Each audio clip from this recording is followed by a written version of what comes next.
Hello అండి అందరికీ. ఈ రోజైతే మా మిర్చి తోటలో పండు మిర్చి అయితే కోస్తూ ఉన్నారు. ఇంకా అందరం వచ్చేసామన్నమాట. మాకు అమ్మ వాళ్ళు ముందే వచ్చేసారు. ఇంకా 4 మెంబర్స్ 5 మెంబర్స్ దాకా అట్లా ఉన్నారు అమ్మ వాళ్ళు. ఇంకా కోస్తూ ఉన్నారు. ఇవన్నీ కూడా పండిన తర్వాతనే కోస్తామండి. ఇక్కడ 341 సీడ్స్ ఎక్కువ వేస్తాము. కొంచెం స్పైసీ ఉంటాయి అన్నమాట. అవైతే స్పైసీ ఉంటాయి. మళ్ళీ దానికి కలరు అంతే ఉంటుంది. మనం న్యాచురల్గా దీన్ని తీసుకోవచ్చు. ఆ కలర్ అయితే మనం ఎలాంటి కలర్స్ కలపకుండా దీన్ని యూజ్ చేసుకోవచ్చు. ఎక్కువ ఇక్కడ సైడ్ ఏంటంటే ఎండుమిరగాయలు పండిన తర్వాత కోసి ఎండబెట్టి గ్రేడింగ్ చేసి అలా చేసిన వాటిని ఇక్కడ అమ్ముతారనమాట. ఇలా పండిన కాయలనే కోస్తారు. దూరగా ఉన్న కాయలను కూడా కొయ్యరు. చూసారు కదా, అది అలా పండిన కాయలను మాత్రమే కోస్తారు. మళ్ళీ దూరగా ఉన్న కాయలు కోస్తే ఏంటంటే తాలుగాయలు అయిపోతాయి, వేస్ట్ అయిపోతాయి. మళ్ళీ వీటికి పెట్టే పెట్టుబడి కూడా మనకి పంట పండితేనే, బాగా పండితేనే పెట్టిన పెట్టుబడి అన్న కూడా వస్తుందండి. ఇంకా డైలీ ఇలా ఇప్పుడు కలుపులు తీయించడం ఇదంతా ఇప్పటి నుంచి సమ్మర్ అయిపోయే వరకు కూడా ఈ పనులు ఉంటూనే ఉంటాయి. కొంచెం సమ్మర్ ఎండింగ్ వరకు ఇవి ఉంటానే ఉంటాయి అన్నమాట. 3 కోతల దాకా కోస్తారు. కోసిన తర్వాత తడపటం, మళ్ళీ పిండి పెట్టడం ఇవన్నీ కూడా ఉంటూ ఉంటాయి. ఇప్పుడైతే 341 సీడ్స్ ఇవన్నీ కూడా. ఇంకొక దెబ్బ ఉంది, అదైతే ఇంకా పండలేదు కాయలు. చూసారుగా, ఇదిగో చూడండి. ఇప్పుడు మనం తీసుకొచ్చిన వాటిని ఇప్పుడు పచ్చళ్ళు పట్టుకుంటారు.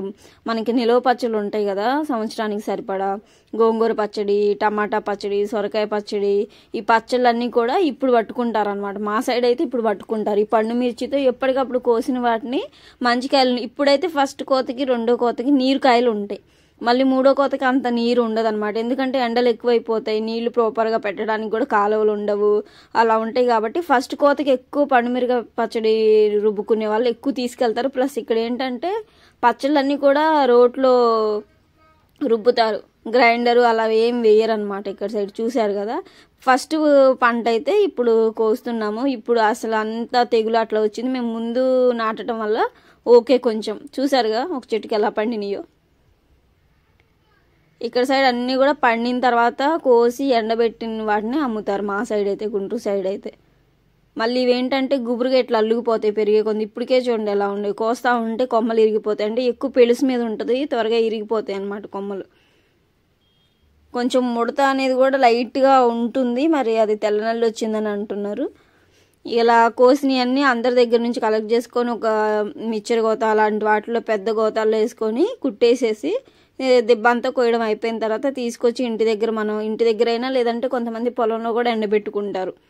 లేదు అంటే అక్కడ వరిచేలు ఉన్నాయి చుట్టుపక్కల అంతా కూడా. అవి తొక్కించినా కానీ ఇంకా వరిచేలు, గేదెలను దొలికెళ్ళడం, మళ్ళీ మేకలు దొలికెళ్ళే వాళ్ళందరూ ఉంటారు. కాబట్టి మనం దగ్గర ఉండి చూసుకోవాలి. ఎందుకంటే మళ్ళీ తొక్కించేస్తే ఆగమైపోతాయి.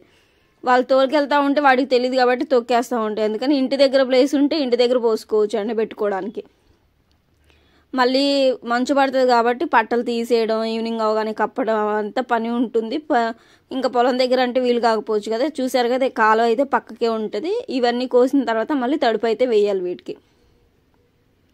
మిర్చి కోసిన తర్వాత పంటని మళ్ళీ తడపడం ఉంటుంది. అలా 3 కోతల దాకా కోస్తారు. ఫస్ట్ కోసిన వాటికి నీరు ఉంటుంది. ఎవరైనా కొనుక్కెళ్ళే వాళ్ళు కూడా పచ్చళ్ళకి ఇప్పుడే తీసుకెళ్తారనమాట. ఇది మా తోటలో చేసే పని అయితే ఈరోజు ఇలా ఉంది. ఒక 2 డేస్ 2 రోజులు పడుతుంది. 3rd డేకి అయితే ఇంకా 2-3 వస్తే కనుక 2nd డేనే అయిపోతుంది. దూరగాయలను అయితే అంతే వదిలివేస్తున్నారు. ఎందుకంటే తాలుగాయలు అయిపోతాయి కాబట్టి బాగా పండిన కాయలనే కోస్తారనమాట.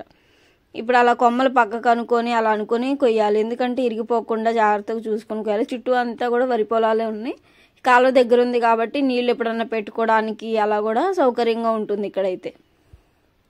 చూడండి, మొత్తం కుప్పలేసేసారు, కోతలు కోసి ఉన్నాయి. ఈ పళ్ళన్నీ కూడా ఈ 2 months కూడా ఉంటాయి, ఉండవు. ఈ నెలలో ఉంటాయేమో, జనవరి ఎండింగ్ కల్లా అయిపోతాయి కావచ్చు. ఇవన్నీ కూడా కుప్పలేస్తున్నారు అక్కడంతా కూడా. మిర్చి తోటలు ఏంటంటే ముందు సెప్టెంబర్ అలా నాటుకుంటారు ఇక్కడ సైడ్ అయితే. అలా నాటుకుంటే ఇప్పటికి ఫస్ట్ కోత అయితే మనకి వచ్చేస్తుంది. 341 వేసాము. నాటుకాయలు వేయలేదు ఈ ఇయర్ అయితే. 2 కూడా 341 వేసాము. అది ఇంకా చిన్నది, ఇంకా కాయలు అంతగా రాలేదు. పూత మీద పిండి మీద ఉంది. అది అయితే ఎక్కువ ఎదగలేదు కాయలు కూడా. సో ఇవండి మా తోటలో వేసిన పండు మిర్చి కోయడం. వీటిని మళ్ళీ ఇంటికి తీసుకొచ్చిన తర్వాత వాటిని ఒక పట్ట మీద వేసి ఎండబోసేది, ఆ గోతాల నుంచి కార్చేది, అది కూడా నేను వీడియో తీసి పెడతాను. చూసారు కదా ఎలా పండినవి ఉండేయో. మేమైతే పచ్చళ్ళు అయితే పెట్టుకుంటాము, 1 yearకి నిలువ ఉండే పచ్చళ్ళు, కొత్తిమీర పచ్చడి అవన్నీ కూడా పట్టుకుంటాము. అది కూడా నేను వీడియో తీసి పెడతాను. ఎప్పటికప్పుడు తీసుకున్న వాటితోనే ఇమీడియట్గా తీసుకొని వాటిని పట్టేసుకుంటారనమాట. ఇక్కడైతే వాటిని మళ్ళీ కొనుక్కొచ్చి డేస్ గడిచిన వాటికి పట్టరు, ఎందుకంటే నీరు పోతుంది. ఒకసారి చెట్టు నుంచి వచ్చినాయి అనుకోండి, డేస్ గడిచే కొంది వడిలిపోతూ ఉంటాయి కదా. ఇవే కాయల్ని కూడా మిర్చి నుంచే ఇప్పుడు కారం ఉంటుంది కదా, చిల్లీ కారం, మసాలా కారం, అవన్నీ కూడా మేము వీటి నుంచే మా దగ్గర కొనుక్కెళ్తారు. వీళ్ళ దగ్గర వాళ్ళు కూడా అలా తీసుకెళ్తూ ఉంటారు మా తోటలో. సో ఇదండి మా తోటలో అయితే ఫస్ట్ టైం ఈ ఇయర్కి ఫస్ట్ కోతకైతే మిర్చి కోత అయితే స్టార్ట్ అయిపోయింది. కాయలు అయితే అసలు ఎట్లా ఉన్నాయి అంటే చాలా స్పైసీగా ఉంటాయి ఇవి. మీరు ఏదైనా చట్నీ అలాంటి వాటిలో వేసుకోవాలంటే మినిమం కొంచెం మనం ఎక్కువ వేసుకునే దగ్గర ఒక 3-4 వేసుకుంటే సరిపోతుంది. ఇదిగోండి కోసిన కాయలు వాళ్ళ దగ్గర నుంచి తీసుకొని ఇలా గోతాలలో వేసేసి ఇలా కట్టేసుకుంటాం. ఇంకా వీటిని మనం ఇంటికి చేర్చుకోవాలి. మళ్ళీ ఒక దగ్గర ట్రాక్టర్తో తీసుకొచ్చుకొని మొత్తం వేసేసుకుని ఇంటి దగ్గర వేసేసుకుంటే ఆ గోతాలన్నీ ఇప్పేసి వెంటనే తీసేయాలి. ఎందుకంటే మళ్ళీ చెమ్మ వచ్చేస్తుంది, చెమట పట్టేస్తుంది కదా గోతాల్లో ఉంటే. ఇంకా అందుకని ఇవన్నీ ఈరోజు ఈవినింగ్ తీసుకొచ్చేసి ఇంటి దగ్గర పట్టాల మీద పోసి ఎండబెట్టాలన్నమాట. సో తోట అంతా ఇది ఒక 4 సార్లు అయితే ముందుకెళ్ళి మళ్ళీ ఇటు నుంచి కోసి మళ్ళీ అటు నుంచి అలా తీసుకెళ్తూ ఉంటారు. దోరకాయలను అయితే అసలు కొయ్యరండి. సో మిర్చి తోట గురించి మీకు ఐడియా ఉందో లేదో కూడా కామెంట్ చేయండి. పండు మిర్చి అయితే ఇప్పుడు బాగా ఇదవుతాయి, ఎక్కువ పచ్చళ్ళకి విలేజెస్లో ఎక్కువ కొంటూ ఉంటారనమాట. ఇలా గోతాల్లో అన్నీ వేసి నిన్న కోసినవన్నీ కూడా ఇలా సాలలో పెట్టారు చూడండి. అన్నీ వేసేసి కుట్టేసేసారు నాన్న. మళ్ళీ మంచు అయి పడుతుంది కదా, వెంటనే కుట్టేసేసి అక్కడక్కడ పెట్టేస్తే మనం ఎన్ని అవుతాయి ఏంటి అనేది మనం గోతాలు అవన్నీ తీసుకొచ్చి ఒక దగ్గర వేసుకొని ఇంకా ఇంటికి చేర్చుకోవడమే. ఇదండి.